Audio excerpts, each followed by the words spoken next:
Olá pessoas, meu nome é Guilherme Rodrigues, estamos iniciando mais um podcast Prosa de TI, hoje com dois convidados especiais da área de segurança, atuando com App Security. Já conheci ambos há muito tempo, a gente está relembrando aqui nas conversas de bastidores. Muito obrigado por aceitar o convite, Carol e Obrigada. Rafael. Valeu. Obrigado mesmo por terem vindo aqui. Obrigada.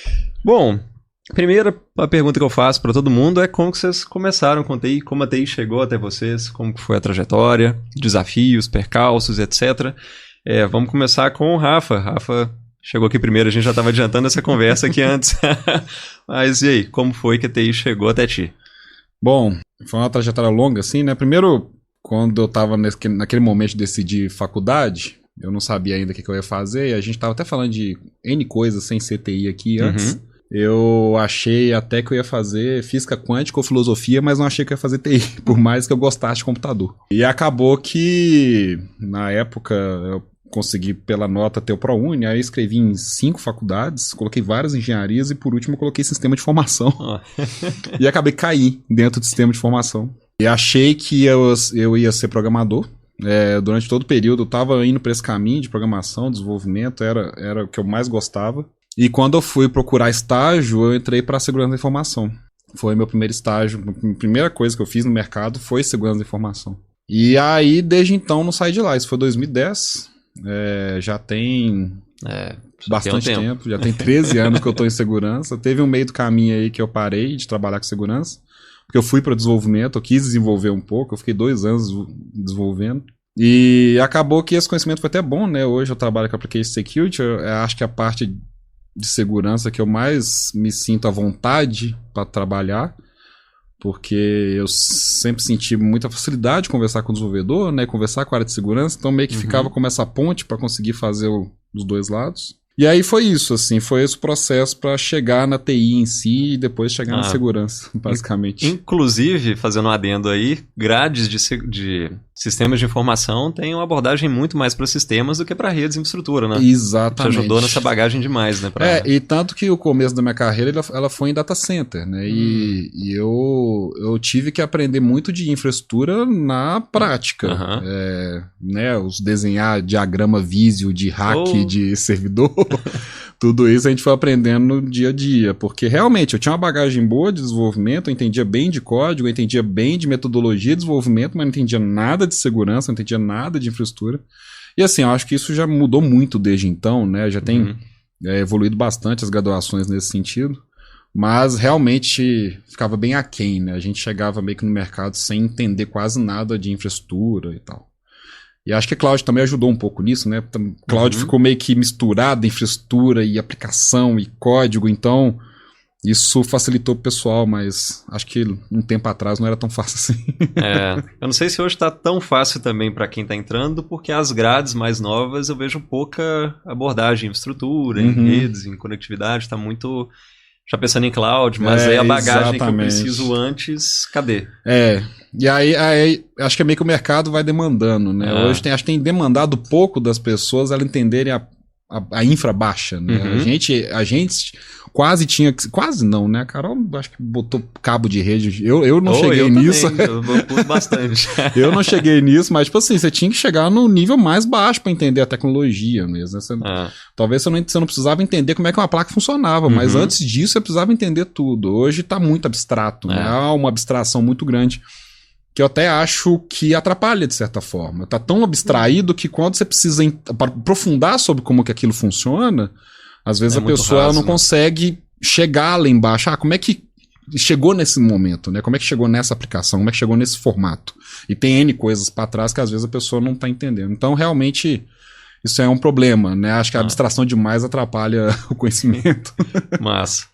Carol, como a TI chegou na sua vida? Lembro que eu te conheci, era 2011, Verdade. A gente estava lecionando numa instituição. Verdade. Mas e aí, antes disso, como foi? Como é que chegou na sua vida? Como é que foi a trajetória? Na realidade, no início eu queria fazer publicidade e propaganda mesmo. Eu acho que ninguém aqui queria fazer TI, né? Eu queria fazer música, fui fazer faculdade 4 anos depois do ensino médio. Na faculdade a gente falava que só tinha gente na faculdade que queria fazer outras coisas. Nunca era gente que queria TI mesmo. E aí, você resolveu TI? E aí, enfim, conversando com um tio, acho que ele nem sabe dessa história, mas conversando com um tio e tudo, eu comentei que estava fazendo vestibular, né? E aí ele comentou assim, você vai fazer pra quê? Publicidade e propaganda, ele... se eu fosse você, eu faria alguma coisa voltada para computador, que eu acho que isso é o futuro. Aí isso ficou na minha cabeça, tipo... pode ser que faz sentido mesmo, né? E eu sempre gostei muito, realmente... eu sempre fui nerdzinha, né? Então eu sempre gostei muito de computador e tudo associado realmente a exatas. Então para mim também não foi algo muito diferente. Eu comecei fazendo ciência da computação na FUMEC. Para uma série de eventos traumáticos na vida, eu acabei voltando um passo anterior. Eu fiz um curso técnico de infraestrutura e redes na época no Senac. Uhum. Me formei, comecei a estagiar como... estagiário, vamos dizer assim, né? Uma auxiliar ali com um professor muito conhecido, que é o Marcos Flávio. Ele me colocou ali debaixo da asa e eu comecei a acompanhá-lo ali nas consultorias, as empresas que ele fazia. Então, o meu foco inicial de carreira sempre foi infraestrutura. Eu, ao contrário do Rafa, eu vim da infraestrutura. E quando fui prestar vestibular efetivamente, novamente, para tentar a faculdade, eu comecei com análise de desenvolvimento de sistemas. Eu fui ali até o 4º, 5º período, se eu não estou enganada, e acabei formando em redes, mas fiz boa parte ali da grade. Não feliz e satisfeita, acabei fazendo desenvolvimento depois como pós-graduação, porque de fato minha paixão sempre foi código, mas confesso que eu gosto muito mais do front-end, acho muito mais legal. Também acho mais legal. Fã de JavaScript. Fã de JavaScript. O pessoal me zoa bastante. Mas, e aí acabei seguindo, me envolvendo realmente com a área de educação, né? Lecionei muitos anos ali no Senac, depois disso fui para a indústria, né? Ali comecei como analista júnior, passando cabo, realmente peguei ali parte da infraestrutura do ponto de vista de segurança, subi firewall, né? No PFSense, famoso PFSense, enfim, teve uma vida de sofrência aí realmente foi escalando ali, e aí cheguei, aí hoje eu tô como gestora realmente de uma empresa do mercado financeiro, mas foi uma jornada interessante. Hoje eu tô na área há 13 anos, quase metade da vida trabalhando com TI. E o bom no caso de ambos, né, ter tido essa trajetória de sistemas para poder trabalhar com segurança, porque a gente vê muito, pelo menos assim, o que eu mais vi de profissionais de segurança, ou o cara veio de redes e infra, foi o meu caso, e a bagagem de desenvolvimento não existia, e aí você ficava nichado a, por exemplo, se for falar de um pentest, algum tipo de análise, você tá até certo ponto, né? Eu não ia na aplicação, por exemplo. Mas, e por um outro lado, a gente tem pessoas que são muito boas em desenvolvimento de código, mas não tem a base de redes e vão para segurança. Mas assim, fica essa...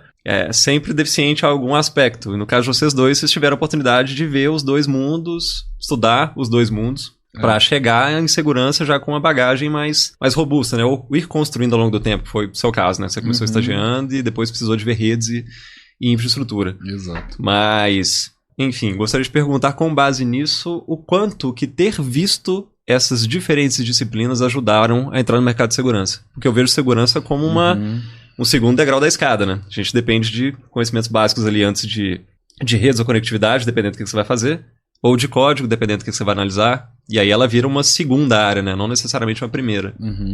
Uma vez eu não lembro exatamente onde que eu li isso, mas me marcou muito que era alguém falando sobre... É estranho fazer curso sobre teste de invasão, sobre invasão em si, porque você ensinar sobre teste de invasão em si é uma questão complexa, porque a invasão ocorre pelo fato de você entender o que você está atacando e saber o que pode ocorrer de falha ali para você explorar, né? Então, e na camada específica também. Exato. Então, realmente, eu enxergo muito a segurança como essa segunda camada. Você entende a base primeiro e depois que vem a segurança. O que eu acho que esse conhecimento variado é relevante, e a Carol, né, acho que nós dois tivemos uma trajetória parecida, a gente tem que lidar com muitas coisas no ambiente de trabalho, né? Assim, arquiteturas diferentes, novos projetos. Então, o tempo todo vem coisa nova. A gente nunca está discutindo um projeto sobre algo, assim, né? Óbvio, depois de muitos anos vão vir coisas repetidas, mas sempre cai alguma coisa nova que você vai ter que parar para estudar aquela situação e entender do que se trata.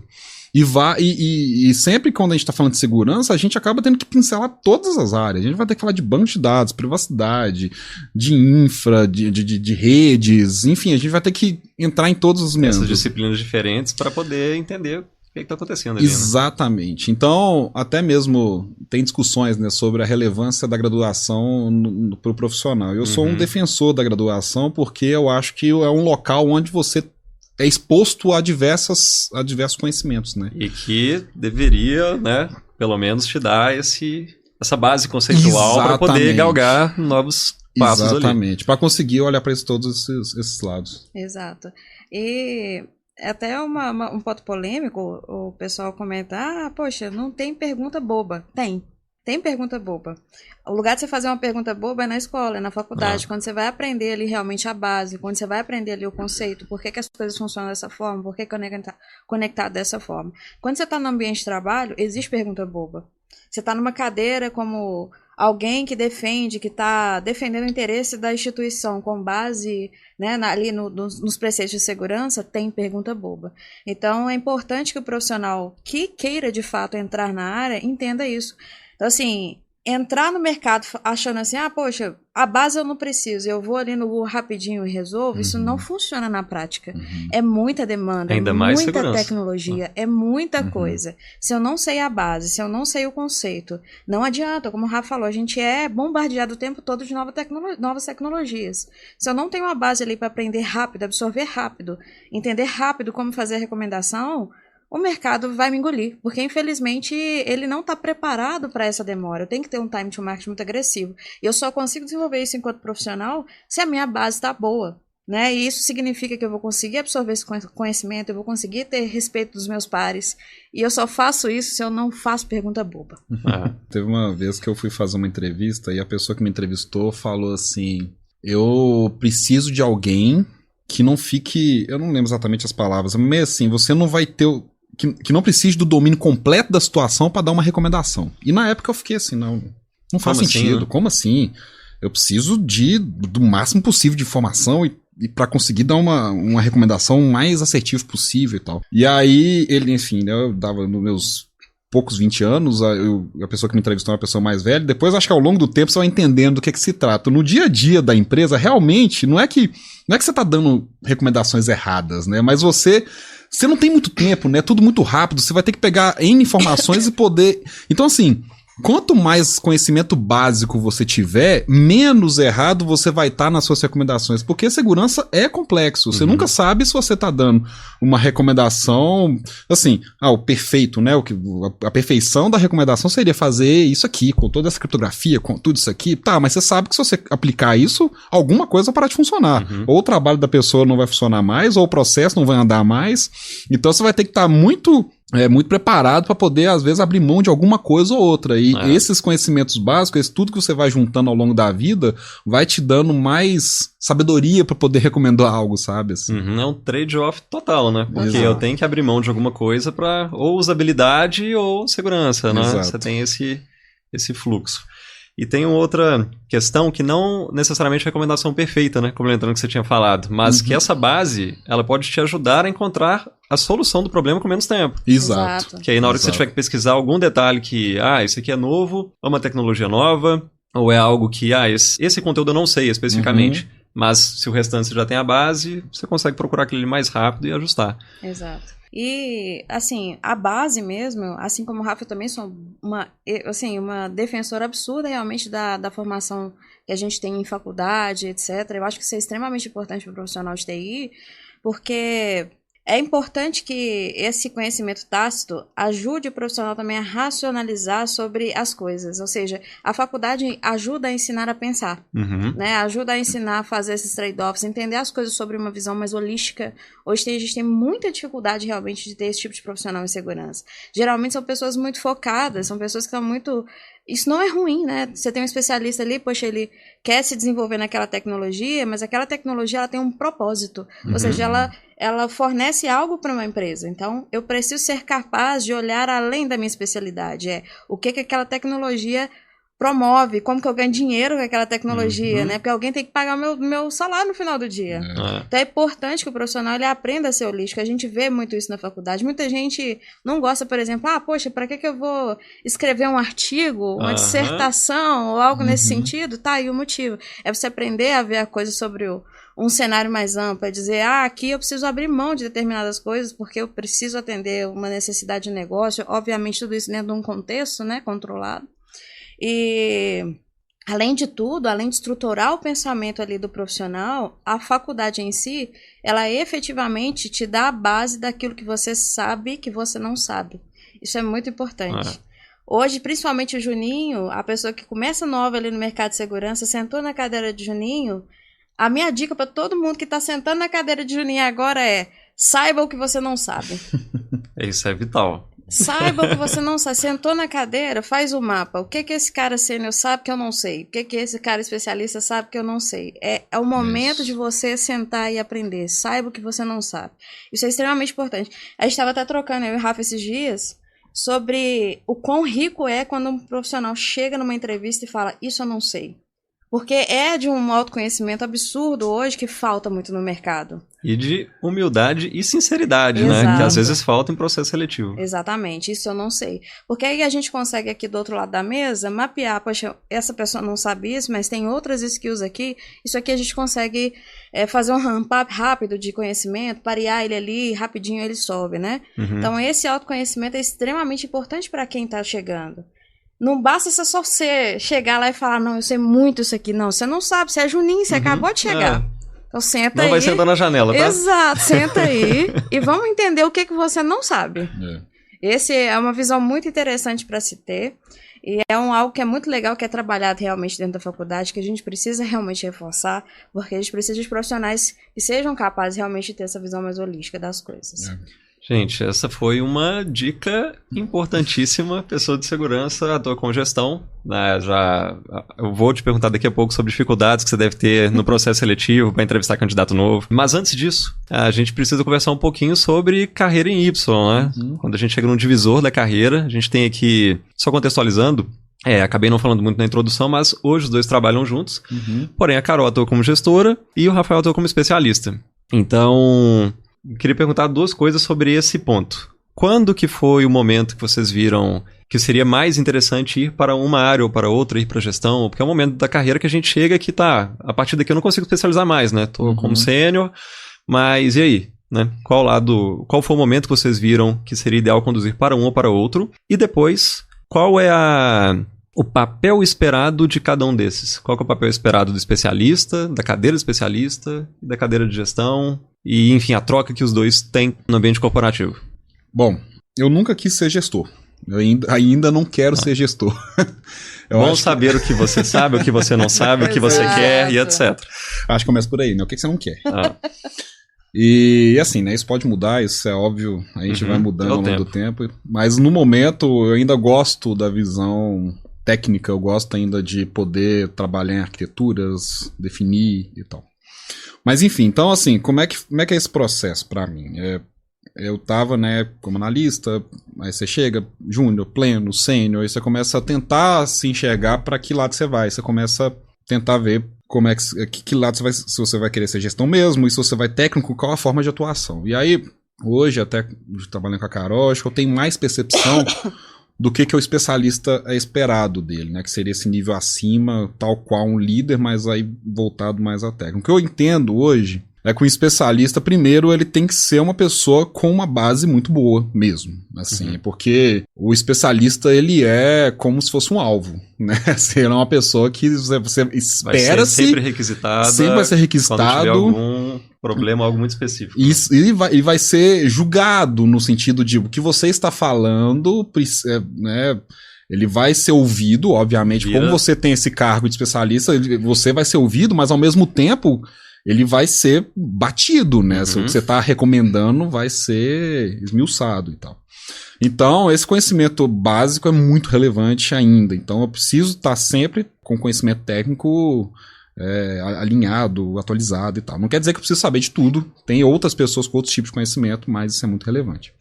A outra coisa que eu acho que eu tenho puxado mais recentemente, e eu tenho percebido isso, que isso faz a diferença do especialista, é o quanto você tem influência perante as outras áreas da empresa.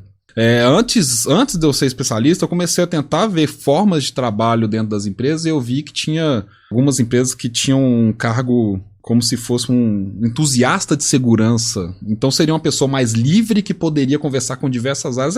E hoje eu percebo que o especialista é meio isso. Ele tem que ter essa base técnica, mas ao mesmo tempo ele tem que ter uma capacidade de entrar em outras áreas muito boas. Entender do negócio também. Entender do negócio. Então ele precisa saber conversar com outras áreas técnicas, né, com desenvolvimento, com arquitetura, com outras áreas de segurança, com o negócio. Então, né, o quanto que eu chego numa reunião para conversar, isso conta. O quanto que as pessoas me enxergam com um bom raciocínio lógico para poder falar do que está tratando, o quão objetivo eu sou. Então isso tudo conta, né? Então, assim, acho que eu mais tenho precisado evoluir ao longo do tempo nessa cadeira de especialista é a soft skill mesmo, assim, o quanto que eu consigo conversar com as pessoas, política, influência, o quanto que eu consigo convencer as pessoas de que isso aqui é a melhor forma de fazer. O argumento que você traz, como que você leva, como que ele é apresentado. Exatamente. E o soft skill aí que pega, porque... Exatamente. Igual a gente estava falando aqui, nem sempre o que a gente está definindo é o perfeito. E a gente vai ter que convencer de que aquilo é o melhor para aquele cenário específico que a gente está tratando, naquele momento. Para aquele negócio. Exato, para essa empresa. Então, assim, até mesmo uma das coisas que a Carol conversa muito é o quanto que a segurança ficou muito orientada à ferramenta, né? Então, compra essa ferramenta, encaixa ela aqui. Você não tem que trabalhar dessa forma. Você tem que encaixar as ferramentas dentro de onde faz sentido que aquela ferramenta encaixe. Então, primeiro entenda o que você precisa, quais são os seus problemas, quais são as suas ameaças, vulnerabilidades, requisitos, etc., para depois ver se tem uma ferramenta que encaixa. Então, assim, acho que é mais ou menos isso, né? E aí o foco da carreira em Y, né? Assim, você gosta né? Pessoa que estiver ouvindo, você gosta da área técnica e você quer continuar na área técnica, beleza. Eu acho que é algo que dá pra você seguir.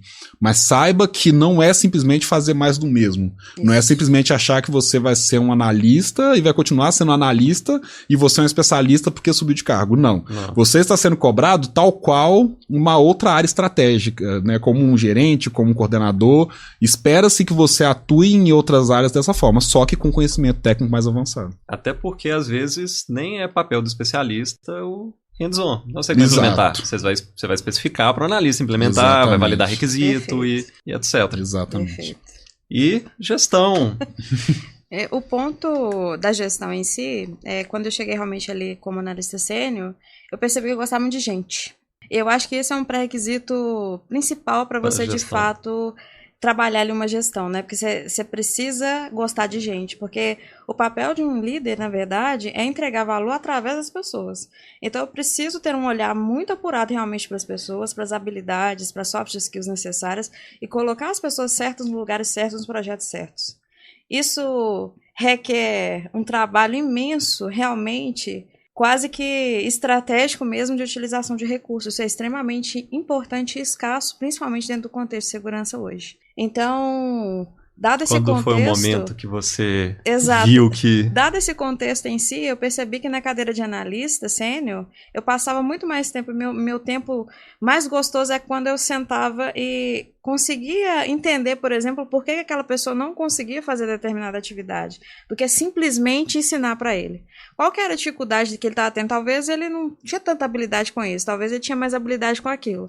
Então eu comecei a observar essa habilidade quase que nata, realmente, de conseguir sinalizar até mesmo para o meu gestor na época, dizendo, olha, essa pessoa talvez está no lugar errado, olha, essa pessoa talvez está no projeto errado, olha, talvez a gente tenha que trocar essas pessoas de lugar e tudo. Que é a visão do que se espera do gestor mesmo, exato, né? De compreender e visualizar aquilo ali. Perfeito.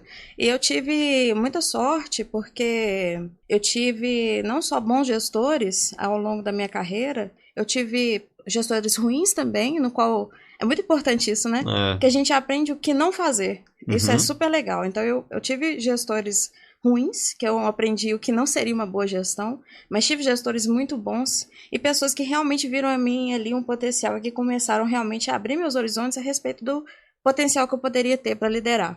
Mas, de fato, o que acendeu é isso. Então, eu acho que esse ponto é um ponto relevante. Assim, o que você gosta realmente de aprender tecnicamente, vai no código, ou você gosta mais de orientar, ver, sinalizar, sabe? Eu acho que isso é o que mais importa. E essa bagagem, acho que desde o começo quase, assim, você teve, porque lecionando lá Exato. desde o início da carreira, Exato. era ver esses pontos, desenvolver aluno. Exato.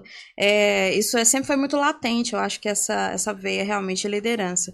Mas no momento que eu tive a oportunidade de fazer isso, eu vi o quão complexo é isso. Porque a gente que está do outro lado pensa assim, não, deve ser muito fácil ser gestor, né?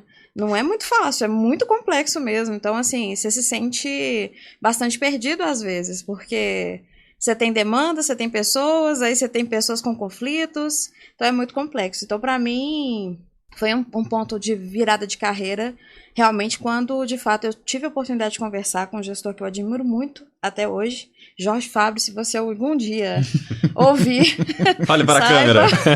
Você foi um divisor de águas na minha vida. E esse gestor executivo... Qual que é o nome dele? Jorge Fabre. Tá. E aí ele não era meu gestor direto, era o gestor de outra área, e aí a gente conversava muito. Ele falou comigo assim, olha, para mim o melhor gestor é o gestor que sabe liderar conflitos. Aí eu fiquei pensando nessa frase de fato que faz muito sentido. Você tem conflito de todo momento, conflito da analista com o analista, conflito da empresa com a segurança, da segurança com a empresa. É preciso você estar sentado ali naquela cadeira, pensando sobre as pessoas, pensando sobre as entregas, as lideranças e tudo o que envolve a respeito realmente desse contexto. Então eu acho que um direcionador importante é esse, o quão bom eu sou de gerenciar conflitos e o quanto eu me vejo... Capacidade você tem de ver...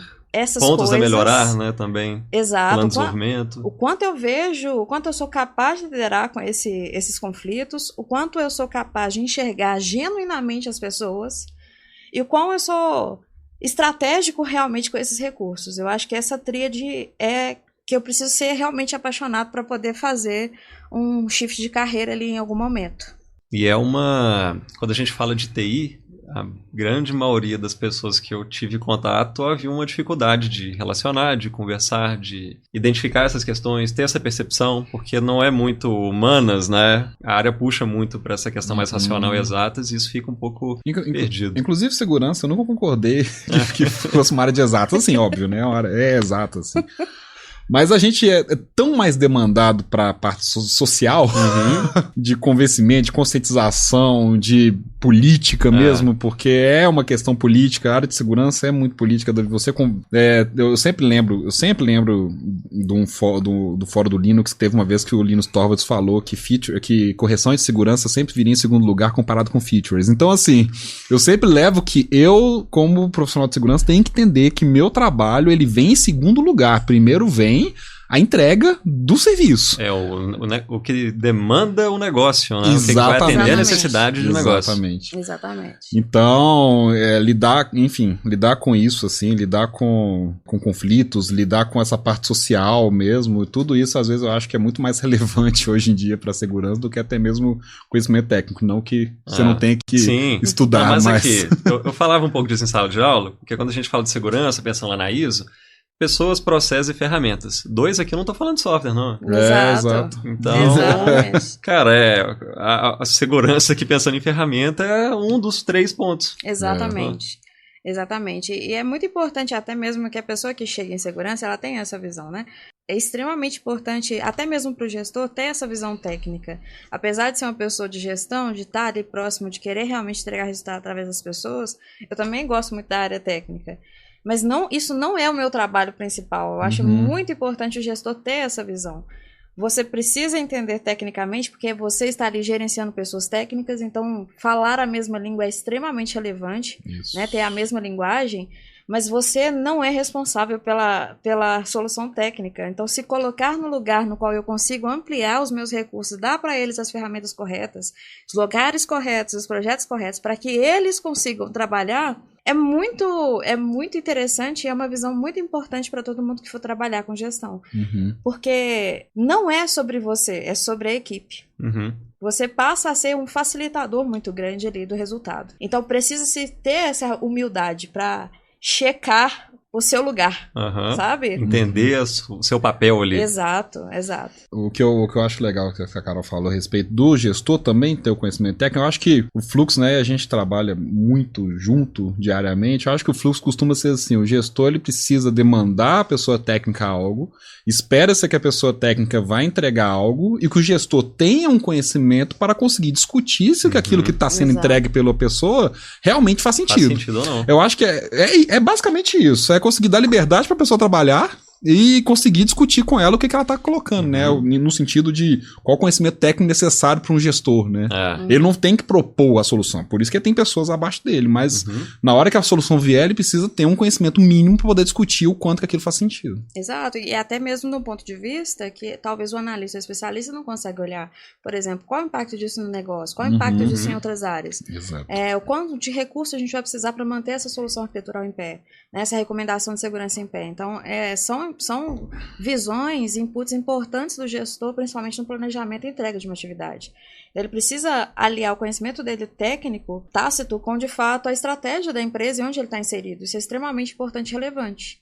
Porque a equipe sozinha, ela quer propor melhor, né? Sim, e sempre. às vezes isso às vezes não encaixa. Tem orçamento, Isso. Às vezes não necessariamente o que aquela solução oferece atende ao requisito de negócio. Exato. E aí vem a discussão. Falando em requisito de negócio, mudando um pouquinho de assunto. Sobre contratação de pessoas, como é que você tem visto o mercado, com a visão de gestor, como você tem visto as pessoas chegando, querendo trabalhar na área de segurança, quais dificuldades que você tem tido no processo seletivo e, em cima disso, alguma dica, alguma recomendação para quem está buscando uma posição na área? Eu acho que o primeiro papel é a gente entender de fato o que é esperado de cada cadeira. O que é esperado de um analista júnior? O que é esperado de um analista pleno? O que é esperado de um sênior? O que é esperado de um spec? O Rafa falou muito bem aqui do trabalho do spec, que é um profissional realmente com conhecimento. Ele é a referência do time, ele é um profissional que de fato está muito mais alocado fora do time do que dentro. Então ele é um pilar ali, né? Mas o que é esperado das outras cadeiras? Isso é muito importante. Quando eu vou me contratar a uma vaga júnior, isso é muito legal, porque às vezes eu vou dar só um parênteses aqui, eu falo muito, tá, gente? Mas... O podcast é pra falar. Eu vou dar um parêntese aqui, muito importante, porque às vezes eu escuto pessoas que estão começando a carreira falando assim, mas ninguém nunca me falou, o meu gestor nunca me falou o que é esperado de mim na cadeira. Isso é comum, infelizmente. Se seu gestor nunca te falou, então agora eu vou te falar.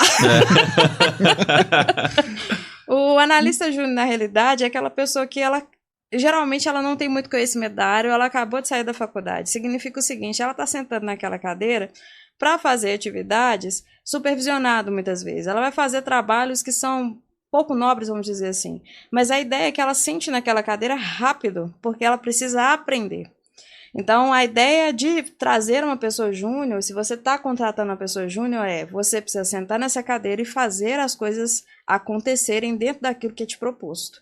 E muito mais importante mapeie o que você não sabe. É aquela conversa que a gente estava tendo. Né? Porque aí, nesse momento, é o momento que o júnior vai sentar na cadeira e vai falar, poxa, esse conhecimento aqui eu estou muito distante. E aí eu vou me aproximar para virar pleno, para virar sênior. Exato. E aí o júnior em si, ele vai começar a fazer tarefas repetitivas, ele vai começar a entender o processo, entendi, por isso que eu aperto esse botão todo dia. Então esse botão todo dia faz isso, que interfere isso, que gera esse resultado. Então no momento que o júnior comece realmente a aprender todos os contextos das atividades que ele está inserido e que ele precisa de mínima supervisão, ele começa a observar outros processos, não só o que ele faz, talvez ele já esteja pronto para ser um pleno. O pleno é pleno. O que se espera de um pleno? É que ele consiga executar plenamente a função que foi proposta para ele. Entregar algum projeto, alguma demanda, alguma implementação, conseguir... eu vou continuar, implantar. Eu vou dar sequência aqui na operação dessa ferramenta, eu vou conseguir fazer a manutenção, a atualização de um software específico que foi proposto, a criação de novas regras, por exemplo, um scan de vulnerabilidade. Ou seja, ele vai literalmente continuar executando as coisas e executando com qualidade. A ideia é isso. Tendo, conhecimento técnico para conseguir executar aquilo. Exatamente. No momento que esse pleno começa a questionar, isso é muito importante. O pleno, ele vai executar. É esperado que ele execute. Execute bem. Execute bem. No momento que ele começa a questionar as coisas, ele começa a virar um pouquinho a cabeça dele para uma cadeira de sênior. Ele começa a pensar, mas por que esse processo é assim? Por que a gente tem essa ferramenta? Posso melhorar? Posso melhorar? E é muito Isso. importante aqui, porque o pleno começa a pensar isso e falar, agora eu já sou sênior. Não, você ainda é pleno. Porque para eu ser sênior, eu preciso sentar na cadeira e falar assim, ok, esse processo aqui tem este problema. Eu preciso ser capaz de identificar o problema. Eu preciso ser capaz de propor soluções para o problema. Eu preciso ser capaz de engajar outras áreas e a minha área em implementar. Aí eu sou sênior. Isso.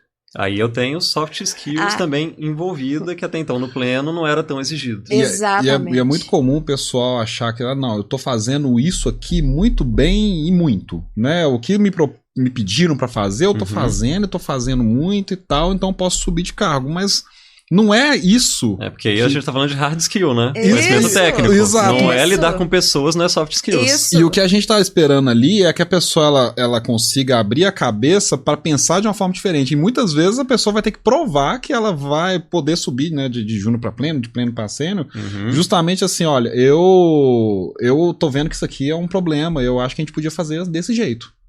Aí que o gestor vai olhar para ele de uma forma diferente e falar, Exato. olha, talvez essa pessoa já é E outro aqui, nível. fala comigo junto pra aquela câmera ali, ó. Gente, não é só tempo de casa que vai fazer você virar pleno ou sênior. É capacidade. Porque tem gente que acha que tá um ano lá, eu tenho que mudar de cadeira. É um ponto importante. Poxa, se você acha que tá um ano e que quer mudar de cadeira, se pergunte por que você não muda de cadeira então. Sabe? Será que eu tô sendo juninho ali, eu tô contentando com o aspecto de juninho? Será que eu tô aprendendo outros processos além do que foi me dito? Né? Esse é o ponto. A partir do momento que eu sou pleno, eu começo a ter essa visão. Poxa, eu tô executando 500 processos, dou resultado. Nossa, eu gerava 5 números, agora tô gerando 10 vezes número, 10 vezes vulnerabilidade. Eu sou o fodão no pentest, taco vulnerabilidade, tudo quanto é canto. Ok, você está plenamente executando as funções que são te propostas dentro da área de segurança. Isso não te faz um sênior. O que te faz um sênior? A capacidade crítica. E isso é muito importante, de saber criticar, propor uma solução, porque muita gente acha, não, então é só criticar, vou sair criticando os processos tudo. Eu vou sair criticando as ferramentas como é que tudo, resolve? Né? Não sei. Aí, esse é o ponto, né? Então, então volta pra pleno. Exato, então volta pra pleno. Então é criticar, e aí criticar poxa, eu encontrei essa dificuldade aqui nesse processo, nessa ferramenta, eu proponho esses caminhos aqui, eu conversei, engajei o especialista conseguiu me dar alguns pontos ali de reflexão que eu não sabia, eu consegui engajar minha liderança, engajar os stakeholders para esse projeto, e eu consegui executar. Aí... Olha só que legal. Então, um sênior, além de criticar o processo, ele executa a entrega. Então, não adianta eu sentar na cadeira de sênior e ficar falando assim, nossa, mas que processo tá ruim? Não, mas que processo de gestão de vulnerabilidade tá horrível? Nossa, mas o pessoal não aplica patch nenhum em servidor? E o que tem que fazer? Não sei, né? Enfim, infelizmente um perfil complexo até de sênior que a gente tem hoje no mercado. Que é o sênior que fala assim, mas ninguém escuta o que eu tô falando. Será que você tá falando certo? Qual argumento que você usou? Exato. Quem que você tentou envolver? Como que você tentou envolver? Essa desculpa mesmo, assim, nossa, as pessoas não querem corrigir as coisas que a gente aponta, e que eles não estão ouvindo. Cara, isso é área de segurança. Você tá falando simplesmente algo que é natural da nossa área, voltando de novo, primeiro vai vir entrega, depois vai vir segurança. A sua capacidade, a sua capacidade de poder convencer alguém de que algo precisa ser corrigido tá relacionado a você bastante, assim. Muitas vezes, uma das coisas que mais me ajudou no processo, assim, de subir em carreira e tal, era nesse processo de convencimento, e para convencer alguém, você precisa falar a língua dele. Exato. Então, se eu fiz um teste de invasão numa aplicação, encontrei uma vulnerabilidade, eu vou precisar falar com o desenvolvedor que aquilo é crítico, e muitas vezes o cara fala assim, não, isso é crítico. E o desenvolvedor não tá entendendo por que é crítico, mas é porque você não conseguiu explicar para ele mesmo, assim. E às vezes é simplesmente abrir uma tela, mostrar na frente, falar assim, olha só, cara. E o cara ficar de olho aberto, falar assim, meu Deus, sério? Isso. Então, é isso que conta mais, assim. Exato. É o que a sua capacidade de poder lidar com as pessoas e fazer as coisas funcionarem. Exatamente. Então, o ponto é, quando eu entro na cadeira de sênior, a habilidade, a hard skill, realmente, o conhecimento técnico, ele permanece tão como importante, mas você já precisa ter desenvolvido nas outras cadeiras soft skill. Eu preciso saber conversar com outras pessoas, eu preciso saber planejar um projeto. quebrar as entregas, a gestão de projetos, né? Isso é importante, eu preciso aprender a fazer gestão de tempo, eu preciso aprender a pedir ajuda, a levantar a mão e falar, gestor, o que eu devo priorizar aqui? Porque ali ele vai ser demandado como sendo, né? Exato. Até então nem tanto, mas... Aqui ele está recebendo demandas de todo momento. Ele identificou a solução, ele está propondo, ele está executando o projeto. O especialista acabou de fazer uma estrutura nova de arquitetura de segurança. Precisa dele para executar alguma coisa. Então, ele é demandado o tempo todo para atividades complexas. Então, a gestão de tempo dele de priorização ela é extremamente relevante. Levantar a mão e pedir ajuda e pedir repriorização para o gestor é extremamente relevante. Muito sênior não consegue, quer abraçar muito. Quer falar, não, ninguém consegue, só eu, né? Terrível. Ah, poxa, eu não posso pedir ajuda, porque senão as pessoas não vão saber que... Senão não sou mais sênior. Exato, aí elas vão achar que eu não sei.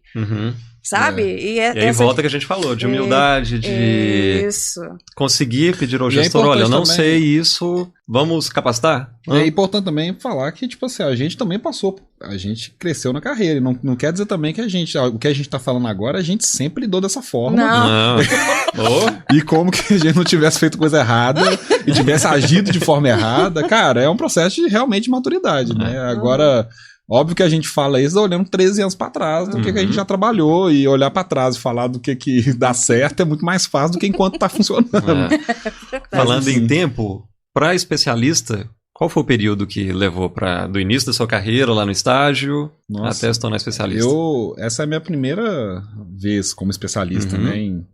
Eu já me senti especialista outras vezes, né? No sentido de ser uma referência técnica da área, mas realmente da forma, né, que eu expliquei, com influência, com atuação e tal, é a primeira vez, e até mesmo oficial é a primeira vez. Então, assim, demorou lá 10 anos. 10? Uns 10 anos, assim, de carreira. E do início para a gestão? Do início para a gestão, 10 anos também. Vou nem comentar, né? Não vou falar nada. 10 anos. Um outro ponto, que às vezes, eu já lidei com isso algumas vezes, na posição de gestão, né, de alguns contratos que eu tive, eu era o responsável pela TI. Então eu liderava a equipe e em alguns momentos eu vi dificuldade do pessoal entender que naquela empresa, naquele momento, não tinha uma cadeira acima. Não tinha como subir. Porque às vezes tem a questão técnica que a gente conversou sobre ter capacidade de hard skill, soft skill, mas às vezes ele tem que buscar outro lugar. Infelizmente. Né? Porque aquela empresa não tem orçamento, não tem justificativa para ter uma pessoa naquela posição. Então é um processo que, eu não sei se você já teve esse tipo de problema, mas eu tive mais de uma vez, da pessoa ter dificuldade de entender que, olha, que não dá, mesmo conversando, tem que buscar outro local.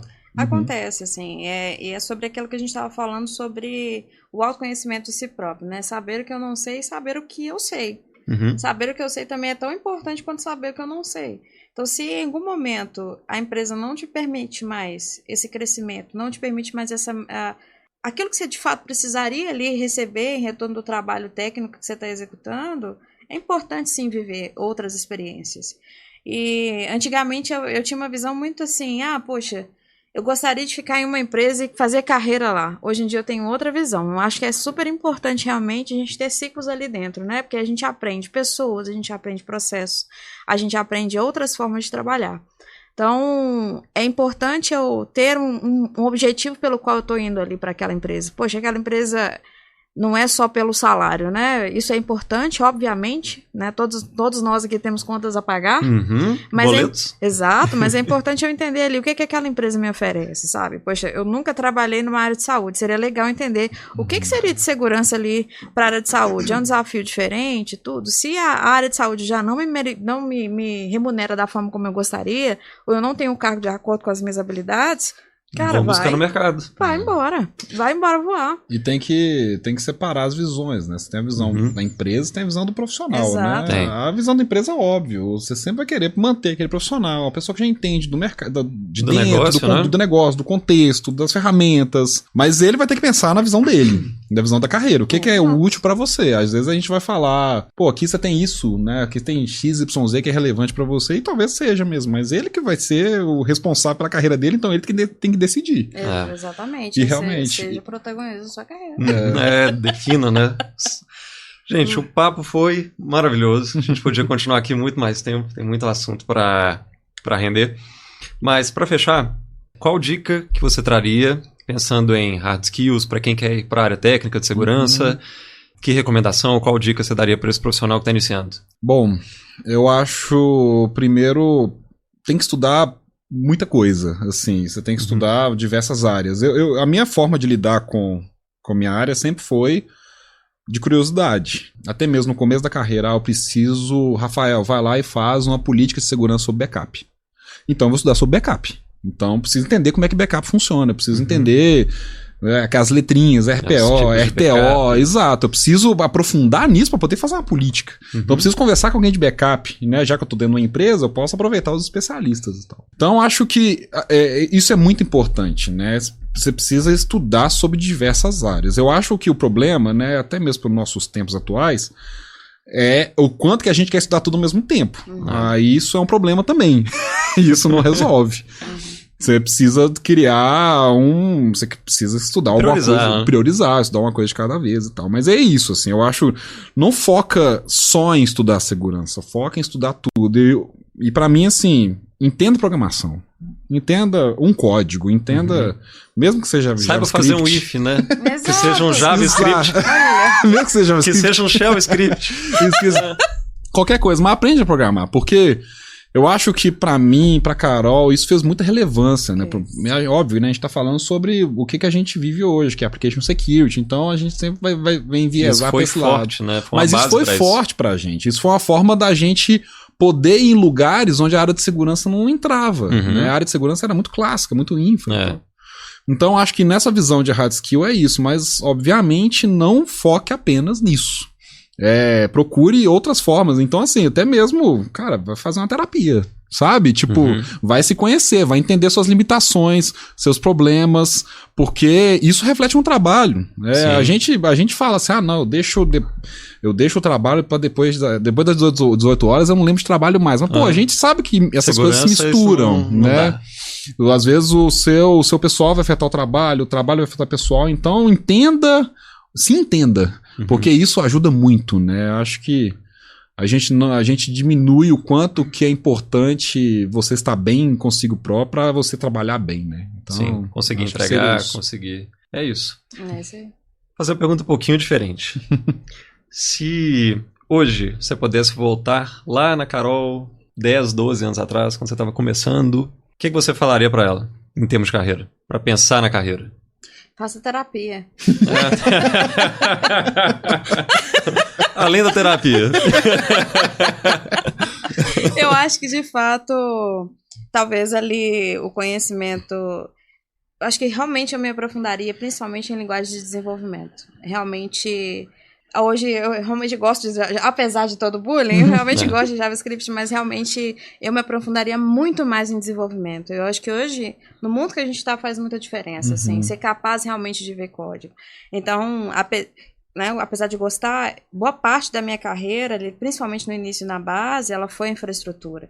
E aí eu percebi a diferença que fez quando eu comecei realmente a levar a sério o desenvolvimento. Até mesmo, por exemplo, para ensinar, ou nas aulas que a gente dava ali de roteamento, para ensinar ali a fazer um script de automação para criação de alguma coisa, etc.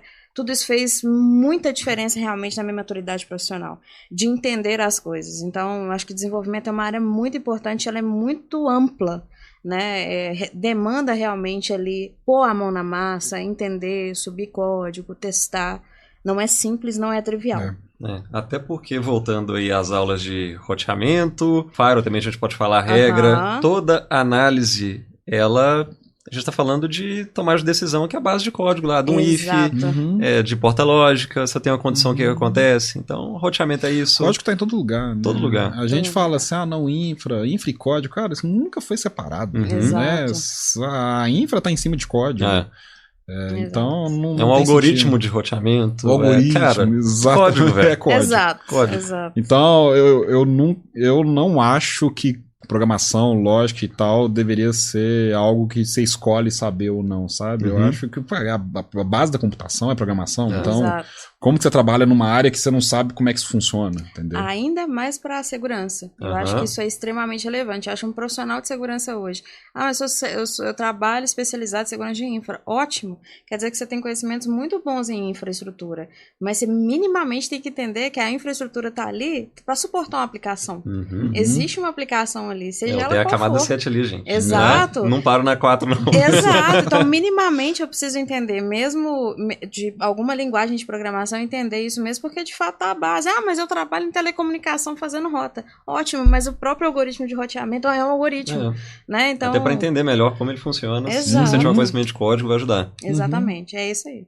Eu me falaria para estudar mais programação. Né? Eu estudei só o que teve na faculdade, não aprofundei, e aí senti falta muitas vezes ao longo do tempo. Teve uma... resgatar, e enfim. Teve uma oportunidade numa empresa em que a gente tinha que testar um firewall. E aí, para testar o firewall, eu anos atrás, eu tinha aprendido uma biblioteca em Python que servia para forjar pacote no Python. Eu falei assim, gente, acho que eu vou usar esse conhecimento agora. E nisso eu consegui fazer um script que gerava pacotes específicos para fazer os testes específicos no firewall que a gente estava testando. Então, tipo assim, era uma questão de infra, mas o meu conhecimento de código ajudou para poder fazer a implantação de firewall melhor. Exatamente. Campo que você queria, no cabeçalho e tal. Exatamente. Cara, é sensacional. Exato, e olha só que legal esse exemplo que a Rafa deu, que isso é agnóstico à ferramenta. Eu não preciso saber que existe uma ferramentinha que cria um pacote, que não sei o quê. Se eu tenho nativamente ali a habilidade de fazer isso. Então, assim, não ser dependente de ferramentas é muito importante hoje para o profissional conseguir andar, né? Talvez o mundo não vá mais para esse modelo de ferramenta. Talvez a coisa seja mais agnóstica, né? É uma aposta que eu faço. Então, sim, falaria para Carol, não, realmente... Estude mais código. Estude mais. O futuro vai ser tudo baseado em ChatGPT, né? Tudo. Os antivírus, tudo. Eu quero proteger isso. Como fazer? Isso, vamos fazer um banco em código. É isso. Pessoal, obrigado demais por ter vindo, tá? Valeu, Gui. Bom demais. E é isso, pessoal. Muito obrigado. E semana que vem a gente tem mais um episódio. Até lá.